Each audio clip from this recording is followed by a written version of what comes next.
বাংলাদেশের বর্তমান প্রধানমন্ত্রী জনাব তারেক রহমান আজ এসেছিলেন যশোরে আসার পর তিনি প্রথম যে জায়গাটিতে অবস্থান করেছিলেন সে জায়গাটি হচ্ছে যশোরের শার্শা উপজেলাধীন উলাশী গ্রাম। এখানে তিনি এসেছিলেন মূলত উলাশীতে অবস্থিত জিয়া খাল, সেই খালকে পুনর্খনন করতে।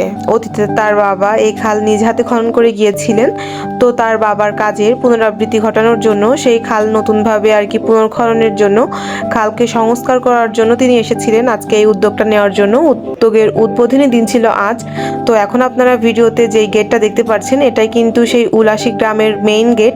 এই গেট দিয়ে মূলত সেই উলাশীর খাল বা জিয়াউর রহমানের যেই খনন করে যাওয়া খাল, সেই খালে কিন্তু প্রবেশ করতে হয়। তো আপনাদের আজকে আমি সেই প্রথম থেকে চেষ্টা করেছি ছোট ছোট ভিডিও ক্লিপ নিয়ে আপনাদের সামনে প্রত্যেকটা অংশ থেকে তুলে ধরার।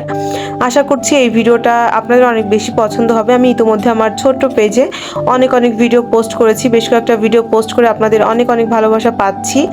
তো এটা কিন্তু একটা লং ভিডিও, যে ভিডিওতে আমি প্রত্যেকটা ভিডিও ক্লিপ থেকে টুকরো অংশ নিয়ে চেষ্টা করেছি আপনাদের সামনে পুরো বিষয়বস্তু তুলে ধরার।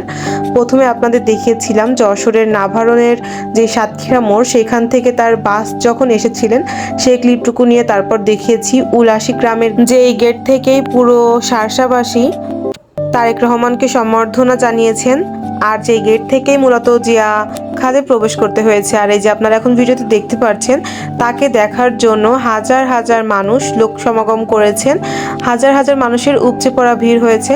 অবশ্য যে কোনো দেশের প্রধানমন্ত্রী যে কোনো জায়গায় অবস্থান করতে গেলেই কিন্তু সেখানে লোকজন থাকবে, লোকজনের উপচে পড়া ভিড় থাকবে, এটাই স্বাভাবিক। দেখুন আপনারা চারপাশে কিন্তু অনেক লোক, এবং সময় বাড়ার সাথে সাথে কিন্তু হাজারো লোকের উপচে পড়া ভিড় লক্ষণীয়। সাধারণ লোকের পাশাপাশি বাংলাদেশের বিভিন্ন স্তর থেকে বিভিন্ন মানুষ এসেছিলেন তাকে দূর থেকে অন্তত একটা পলক দেখার জন্য। আর সাথে প্রেস, মিডিয়া কনফারেন্স এসব কিছু তো ছিলই। এসেছিলেন বিভিন্ন মিডিয়া থেকে বিভিন্ন ধরনের গণমাধ্যম কর্মী, তার সাথে ছিল পুলিশ প্রশাসন, ছিল বিভিন্ন মন্ত্রী এবং ছিল সিআইডি।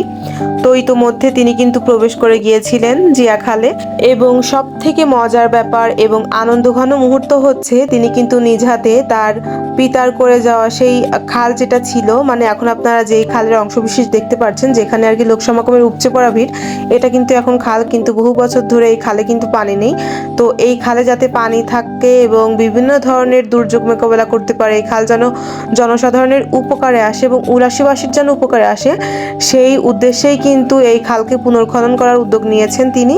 এবং তার বাবা রেখে যাওয়া সেই পুরানো স্মৃতি, তার বাবা কিন্তু নিজ হাতে, জিয়াউর রহমান নিজ হাতে করে খনন করে গিয়েছিলেন এই খাল, এবং তিনি কিন্তু তার বাবার কাজের পুনরাবৃত্তি ঘটানোর জন্যই পুরো উলাশীবাসীকে নতুনভাবে এই খালকে ফেরত দেওয়ার জন্য ও নতুনভাবে এই খালকে সকলের নিকট পুরো বাংলাদেশের কাছে উপস্থাপন করার জন্য তিনি এসেছেন। এবং সব থেকে মজার ব্যাপার হচ্ছে তিনি কিন্তু নিজ হাতে আজকে সকলের সামনেই এই খাল কিন্তু খনন করেছেন, কোদাল দিয়ে এই খালের মাটি কেটেছেন, মূলত তিনি উদ্বোধন করে গিয়েছেন। এবং পরবর্তীতে এই জিয়া খাল যেন সচল থাকতে পারে, এই খাল যেন পুরো উলাশীবাসীর পুরো বাংলাদেশের উপকারে আসে, সেজন্য কিন্তু এই যথাউপযোগী উদ্যোগটা গ্রহণ করেছেন। তো আমি চেষ্টা করেছিলাম এই সুন্দর এবং বিশেষ দিনের এই সুন্দর কিছু মুহূর্ত আপনাদের সামনে তুলে ধরার। আশা করছি আপনাদের ভালো লাগবে। ধন্যবাদ সবাইকে। আজকের এই ভিডিওটা এ পর্যন্ত। ভিডিওটি ভালো লাগলে অবশ্যই লাইক, কমেন্ট, শেয়ারের মাধ্যমে পাশে থাকবেন। আল্লাহ হাফেজ সবাইকে।